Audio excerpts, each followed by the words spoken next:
Hello বন্ধুরা, সজল computer ট্রিক্সের আরও একটি নতুন ভিডিওতে আপনাদের প্রত্যেককে স্বাগতম জানাই।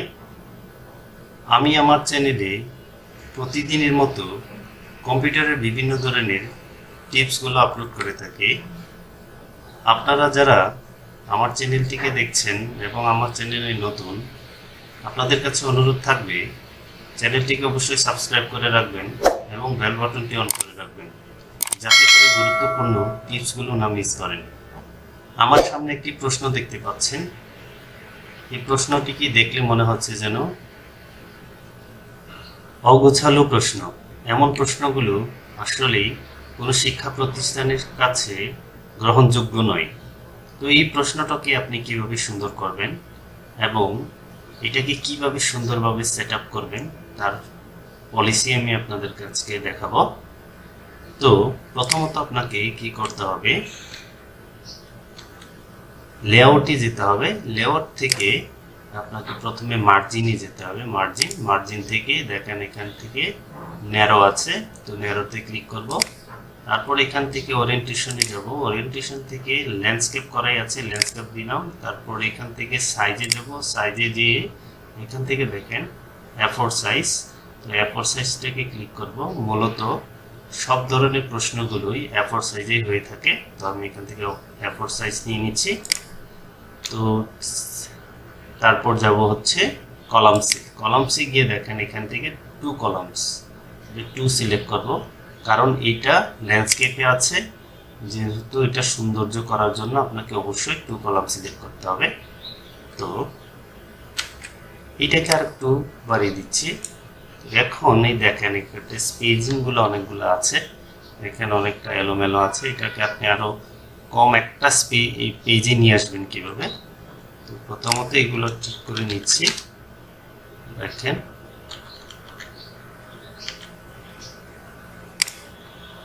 এটা জাস্টিফাই না করে আমি এখান থেকে দিয়ে দিলাম, কেটে দিলাম, এটার প্রয়োজন নেই। তারপর এটাকে ট্যাব দিয়ে সরিয়ে দিলাম। তারপর অল সিলেক্ট দিব, কন্ট্রোল A দিয়ে সিলেক্ট। তারপর মাউসটিকে রাইট বাটন ক্লিক করব।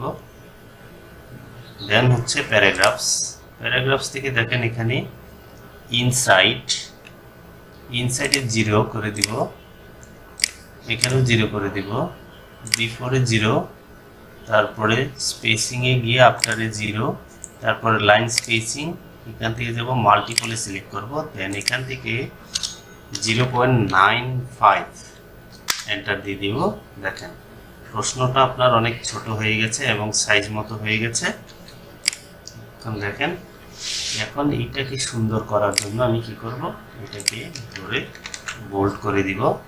যেহেতু প্রশ্নের উত্তর দিতে হবে, কোন প্রশ্নের উত্তর দিতে হবে এগুলো বোল্ড থাকা সবসময় বাঞ্ছনীয়। তো এক্ষেত্রে আমি ট্যাব দিয়ে সরিয়ে দিলাম সাইডের দিকে, আবার এটাকে বোল্ড করে দিচ্ছি, সাইডের দিকে সরিয়ে দিলাম। সেমভাবে এটাকেও 3 নাম্বার কোয়েশ্চেনটাকেও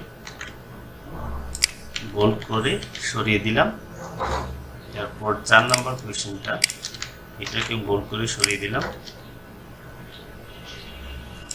5 নাম্বার কোয়েশ্চেনটাকেও বোল্ড করে সরিয়ে দিলাম। দেখেন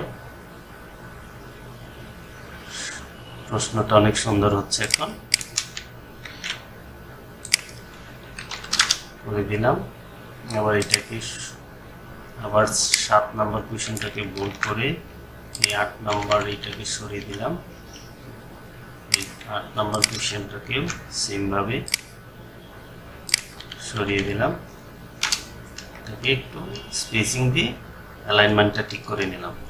দেখেন এখানে যার যার ক্যাম্পাসের বা শিক্ষা প্রতিষ্ঠানের লোগো বসিয়ে নিতে পারেন। আমি পরীক্ষার নাম দিয়ে দিলাম অ্যানুয়াল এক্সামিনেশন 2025। দেখেন এখন প্রিন্ট দিয়ে দেখেন এখানে আপনার প্রশ্নটা কত সুন্দর হয়ে গেছে। এখন দেখেন এখানে লোগো দিলে তারপর আপনি এখানে প্রিন্ট দেওয়ার সময় এবি রিপিট করে দিতে পারেন, তাহলে প্রশ্নটা আপনার খুব সুন্দরভাবে আসবে। আশা করি ভিডিওটি আপনাদের ভালো লেগেছে। যদি ভিডিওটি ভালো লেগে থাকে অবশ্যই একটি লাইক করবেন, কমেন্টস করবেন আর আপনার কোনো ধরনের প্রশ্ন থাকলে অবশ্যই কমেন্ট বক্সে জানাবেন। ভিডিওটিকে বেশি বেশি শেয়ার করে দিবেন যাতে করে অন্যরাও আপনার মাধ্যমে উপকৃত হতে পারে। তো আজকের মতো বিদায় নিচ্ছি। আপনারা সুস্থ থাকবেন, ভালো থাকবেন। ধন্যবাদ প্রত্যেককে।